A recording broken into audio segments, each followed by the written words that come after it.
What does it take to lead sustainably? For yourself, for your people, and for the planet? My guest today is Delphine Donné, VP and General Manager of Logitech's largest business group, Personal Workspace Solutions, a business worth over $2 billion. With more than 25 years in consumer electronics, Delphine has lived and led across China, North America, and Europe, and she's one of just 29% of women in tech who reach executive level. But what struck me most in our conversation wasn't the scale of what Delphine leads, it was how she leads it. In our conversation, we talk about the 3 career moments that genuinely tested her, including getting close to burnout and what she learned about herself each time. We talk about a single consumer insight that transformed her portfolio, grew her team from 28% to over 50% women, and delivered stellar business results. And we talk about the leadership lessons that have stood the test of time for her and for the team she leads. Enjoy the interview. So Delphine, it's great to meet you. It's wonderful to be here at Logitech. You have a great office here. And I'm just curious, because you've been working in tech your whole career. What do you love about working at Logitech? Well, first, thank you for having me. I'm glad to be here. I've been very lucky to work for 20 years at Logitech. And the most important thing is the people I work with, we all share the same passion. And they have there is this common thread about the humbleness and eagerness to help people feeling better, living better, having better experience. So what we do together is always pretty amazing as a team. Great. So it's a great passion and purpose and a great team. And what attracted you to going into the tech industry in the first place? I ended up in tech by accident, really. After my international economics studies in La Sorbonne, I moved to Canada and had an internship. I did a product management job for 2 years. And then I came back to Europe. And my first assignment in Europe was at Kensington, Europe, which is a tech company. So I ended up more by accident. But my purpose in life has always been about making people's life easier, simpler. Life is very complicated and I don't have a lot of patience. So anything to make things easier is better. And I realized that technology is part of everybody's life and it evolves so much. There is always a way to make life simpler. Yeah. And it must have changed a lot also in the last 20 years. That's what is exciting about technology. There is not 1 year in my career that has been the same. A lot of things changed. Technology, what we can do, how you may dream of something 5 years before, and engineering will tell you it's not possible. But if it's really a purpose to help people make an experience much better, we always find a way with technology to make it happen. So it's almost the impossible is always possible. And it's changing all the time. Yeah. It's exciting to think about what could be possible and make it possible. And you are head of Personal Workspace. It's a business group that's part of Logitech. What do you cover in your role?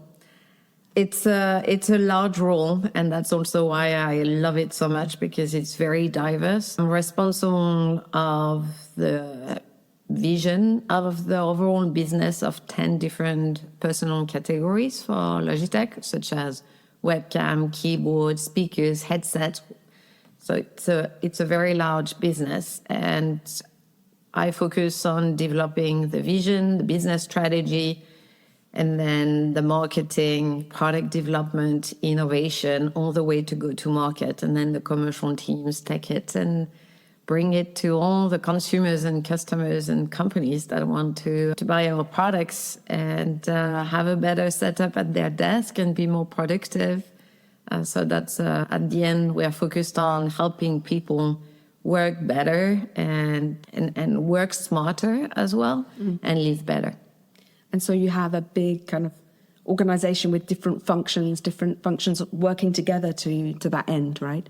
Yes, it's what we call a cross-matrix organization.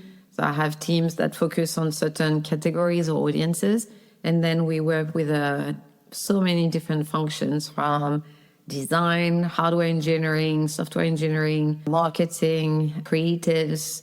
We even have an ergo lab to fully understand the anatomy of people and make our products as comfortable as possible so you wouldn't have any tension in your body. And we have specialists in sustainability, and then we work with the commercial teams to bring this to the market. Yeah. Very diversified. So very diverse and a lot of fun, and you get to see your products actually in the market, people using them and so on.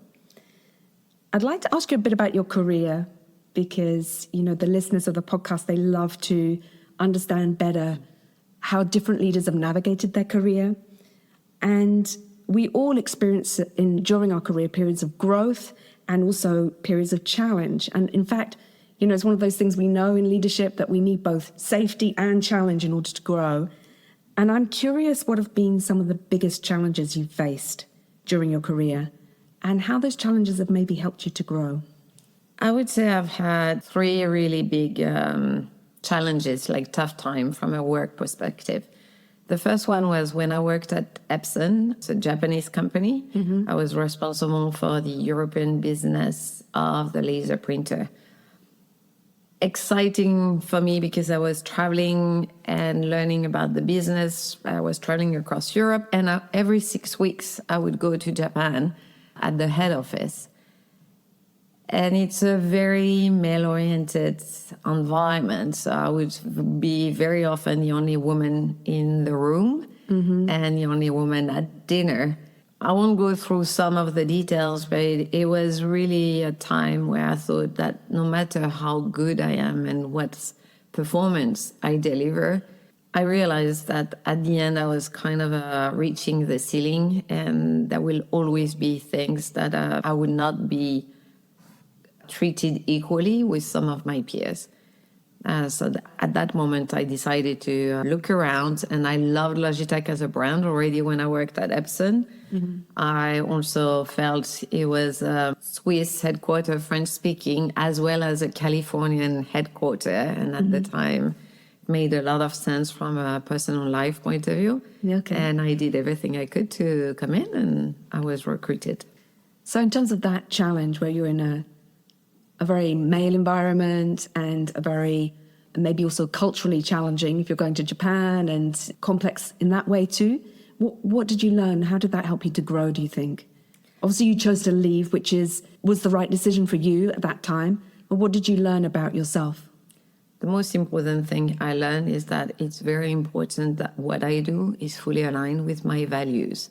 Okay. And I made the conscious choice of not becoming political and being a different person at work than I am in the personal life.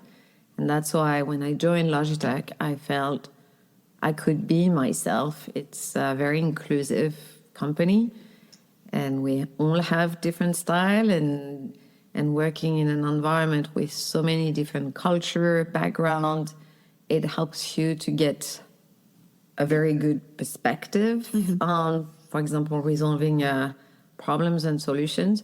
But it's also so much better when you work in an environment fully aligned with your values. Yeah. So that was my first lesson. That's a lesson that a lot of people learn when there's a misalignment with values.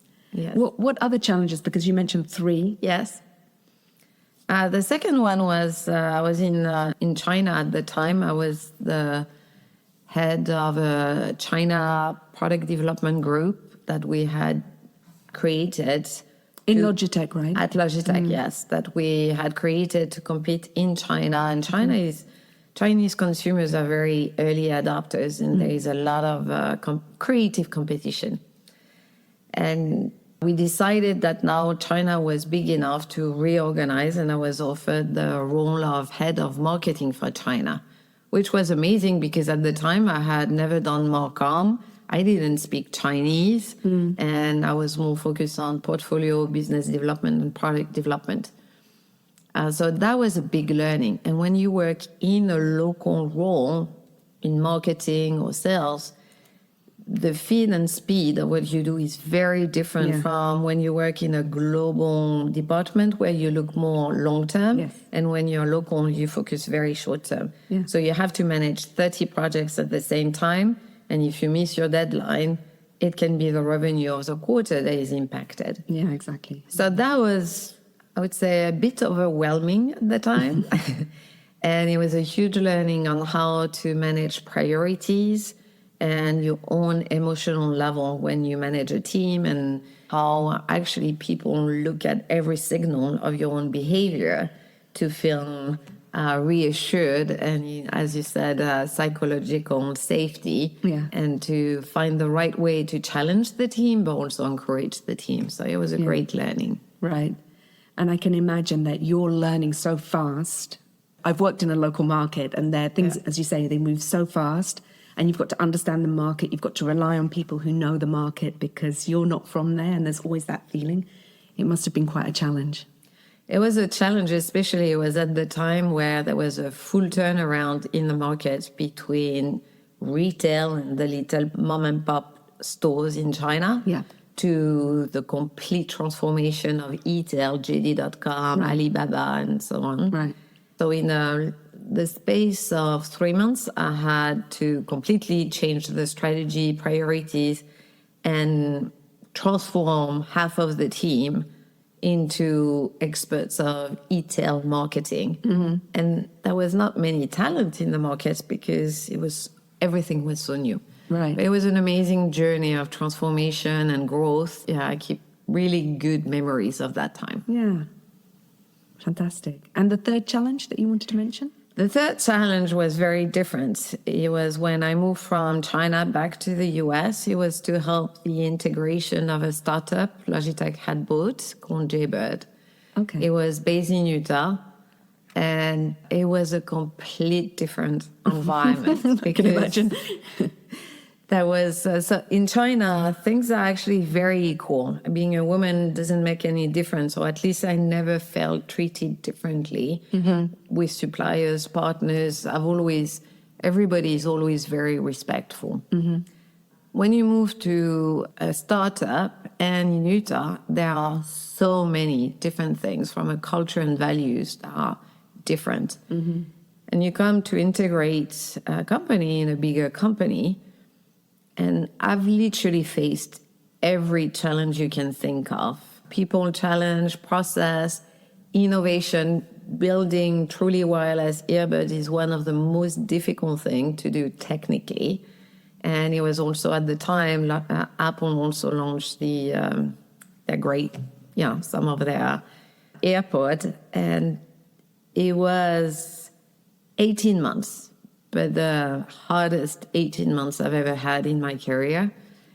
And I was lucky, I guess, that I worked so much. I must have been working 70, 80 hours a week to make it happen. At some point, you are so focused on moving forward that you don't even see that you are providing too much energy, and you don't take care of yourself anymore, and you're getting close to a burnout. And Bracken Darrell at the time was the CEO, could see how difficult it was, and that was going to be a long journey to make it stable. And he offered me to take another job, which was the role of general manager for what we call at the time creativity and productivity, which was 3 categories, personal Logitech categories. Now this group has become personal workspace with 10 categories. Okay. But it was a huge learning, and I would have never been the general manager I am now if I had not gone through this hard learning of people management, processes, clarity of strategy and goals, and technology, certain testing you need to do no matter what, and understanding people for the design of the product more than anything. So our design-centric approach is being critical to everything we do, and it helped me drive this audience-led strategy that I've been leading now for a few years, and has been pretty successful for our business. Yeah, well, I'm looking forward to hearing about it. My next question. But I just want to check in with you because it sounds like that there was a huge learning about yourself in terms of recognizing your own signals that you need to replenish your resources, your inner resources. Am I right? Is that something you learned Yes, there? absolutely. And how have you changed your approach since then? First, I always block time in my calendar now. From 7 to 9, I'm a single mom, and from 7 to 9, when I'm not traveling, it's time with my kids. I never take any phone calls. I am with them, and that's important. And going to the gym twice a week and not always having an excuse for not going, and having time where you can really enjoy something not related to work, because it actually helps you become more creative. Absolutely. Even if it's walking around the lake or decorating a new room or going for dinner with your friends and family. So I've privileged this way more than I did at the time. Yeah. There's actually quite a bit of research on that shows that leaders who do something completely different from what they do at work are not only better in their own well-being, but they also are more creative. It's a real boost to our creativity to change and do something completely different. And if I may add, so there is the portion of managing yourself first, and understanding your limit, and also knowing how to potentially tell your boss, I need to pace or prioritize, or we're going to have to do a different way. The second part is how you organize the team around you. Right. The talent you have, how you grow them, how you delegate better, and how you partner with your team to pace yourself while having ambitious goals, but as a team, and organize it to be able to deliver to the best of your ability. It sounds like that's them understanding how you work, but also you giving them the space to work the way that's right for them. Exactly. Really important. And I would say that I've learned this even more. There was a time I faced really difficult personal situations, and I reorganized again the team to grow my leaders. It all kind of happened at the same time. At the beginning, I needed to do it because the business was growing. We had great opportunities we wanted to go after.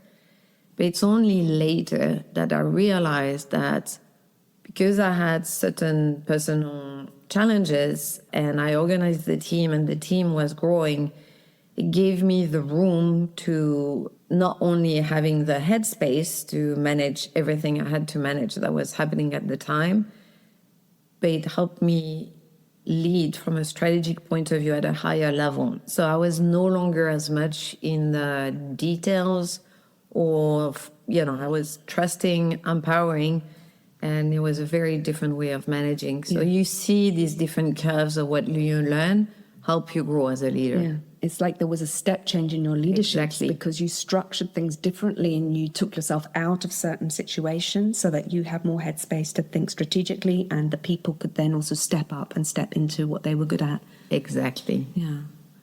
How do you recognize you're at that point? Was it obvious to you that you needed to change, or? Sometimes certain things happen that force you to a change. I had no choice. I had to continue working, taking care, obviously, of my kids, making sure I'm not going to have a burnout, and still deliver good results for the company. So there are times where you face a real situation where there is no other choice, and you don't quite make this as a conscious decision that you're going to lead differently. It's only after a few months you realize that you've actually gave more room to your team, that they were so happy to get the chance to help me and grow and show they can do more.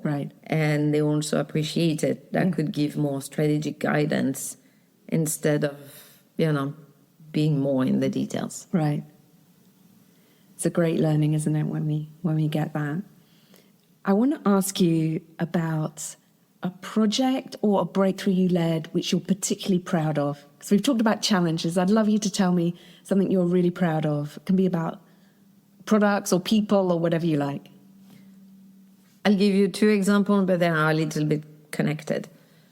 So when I took over what I call the Creativity and Productivity Business Group, we had just launched the MX vertical mouse. It was our first vertical mouse. And I love products. I love touching the product. I love the design. So of course, no matter what, at some point, we always have good discussions with the team. I could not even touch the wheel. I have the smallest hand of the team. And it was a pretty big mouse for me. And then it made me think and look around, and all our products were black and full size. And when you are small like I am, it's not always set up. And at the same time, we had started to build what we call an ergo lab to better understand anatomy of people, comfort, to help people work smarter and live better, not having neck pain at the end of the day. And I decided I'll make the story short, but after various conversation and workshop with the team, where I realized that we all have biases, whether it's women or men, on what it means to develop a product for women, I set up a small team to develop a vertical mouse for women. It led to a lot of learnings around our target audience, women who were buying less products. So we started tracking the data and set KPIs for increasing the diversity of our sales. It led to realize that we did not have enough women in the team, because if you work on a product for women, you need a good mix of men and women with specific capabilities, but people who are open to challenge themselves, but having very different points of view. So at the time, I had about 28% women. Now I'm at 53% women in my group. Great. So it's led to a lot of diversity in the team, and not only women. It's about, we are half and half between people who have been at Logitech a long time and some who have joined more recently, very different backgrounds, culture. So that's also helped to the building the diversity of the portfolio. So if you see the portfolio we have now, it's very different from where we were at the time. And it helped us increase the total value of our business, our market share, attracting different type of users, the way we do marketing. I could go on and on. I'm not going to give you more explanation, but having this experience, focusing on one product for women, which became the Logitech Lift Mouse, which is one of our most successful ergonomic products. Right. Really helpful for people who have a little bit of pain on their hand. Has really led to the transformation of the business and the diversity of our business and our leadership and the quality of our innovation. I love that. As someone who used to work in consumer insights, it's right up my street. Like a consumer insight leads you to really completely rethink how you're managing your portfolio, because women are 50% of the population, right? Exactly. Approximately, at least. And how you communicate, how you reach out to your audience, how you sell. In parallel, pretty much at the same time, the company had an ambition to reduce our carbon footprint by half by 2031. Right. And we had goals, but it was up to the general manager to evaluate and decide how we were going to execute this. Right. And nobody kind of knew how to start. And I recruited someone to focus only on sustainability in our team. And long story short, she worked very closely with all the leaders and product development teams. And we started with none of our product being made of recycled plastic, to now more than 80% of our products are made of recycled plastic. All our packaging is recyclable and made of recycled materials. We use low energy aluminum, and we are now, Logitech is in the 1% top sustainable company. And we are also helped us to lead to more innovation, better design, and actually did not increase the cost of our product, Right. contrary to what many people think. Yeah. Well, congratulations, because my first podcast episode was with Virginie Elias. I don't know if you know her. I also worked with her before. Yeah. And, that was her biggest insight that got her into sustainability, was that there is a win-win-win here for Absolutely. the company, for consumers, and for the environment. And we have to look for that. So that's really great that you have looked at how you can include more diversity in your team to create better products for consumers. And you said your passion is really about making people's lives simpler, but also more comfortable, more, having a better experience of something that they really need to use every day for their work. So Yeah, and we very often underestimate the impact of working directly on a laptop, on a table that may not be at the right height. Right. How much pain you can start building over Right. time and months and years. And I'll share with you also one of the personal stories when I started as the general manager of this business group. So I had been traveling a lot, visiting the markets, the different R&D center, and I was moving to Switzerland from the US. And I had so much pain in my neck, arms, carrying your bag in airports Right. and working on different hotel rooms without the full equipment.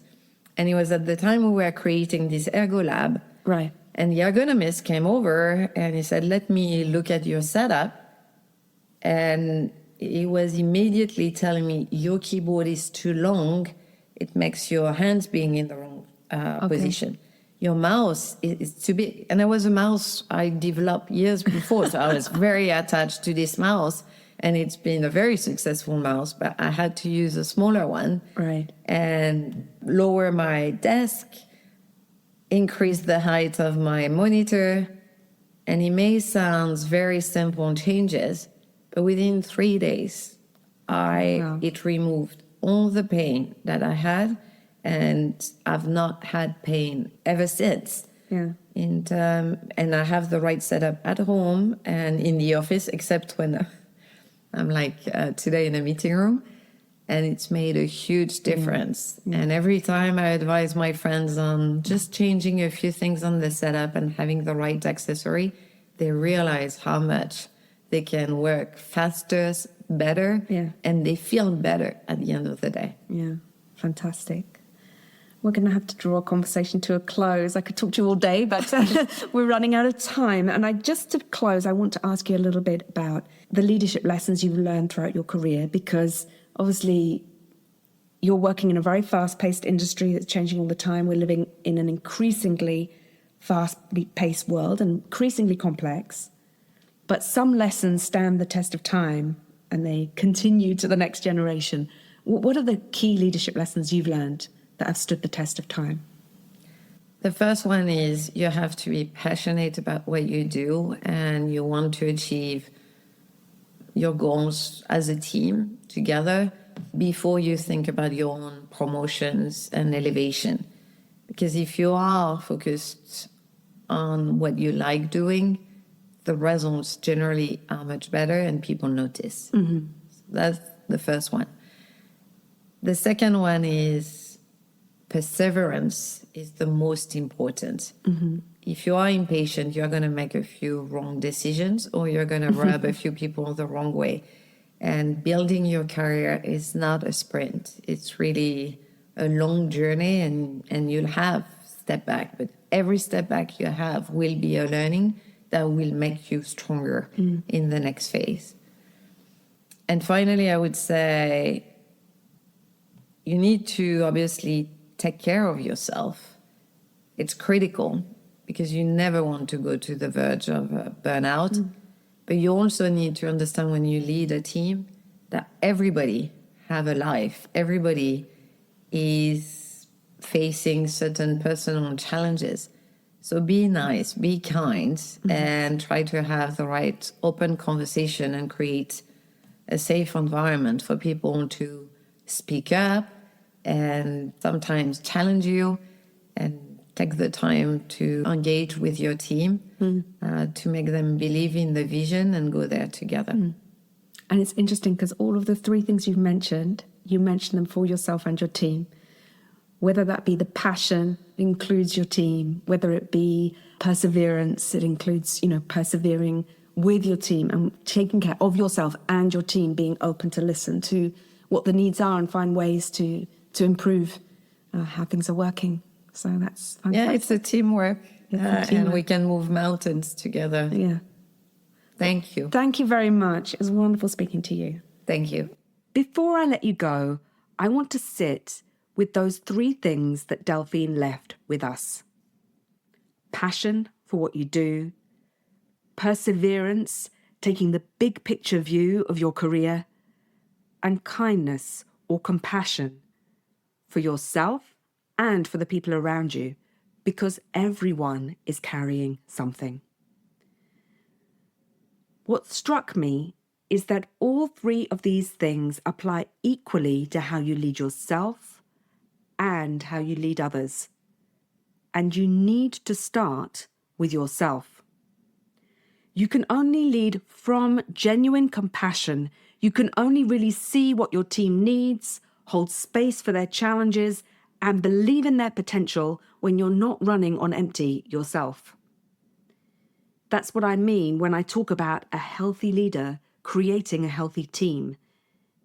It's not a nice idea, it's a practical reality. When you're grounded, when you take care of your own inner resources and you do your inner work, you have access to a quality of leadership that simply isn't available when you're always running from one crisis to the next. Most leaders don't take the time to do this type of work. Delphine learned this the hard way, to be sure. From working 70 to 80-hour weeks, being close to burnout, she came out the other side with a very different relationship to boundaries, to delegation, and to what it means to lead herself and others well. And the results speak for themselves. She started leading not only differently, but at a completely different level. If this is landing for you, I'd love to continue the conversation. So subscribe to the podcast or book an appointment if you'd like to discuss how I could support you and your team.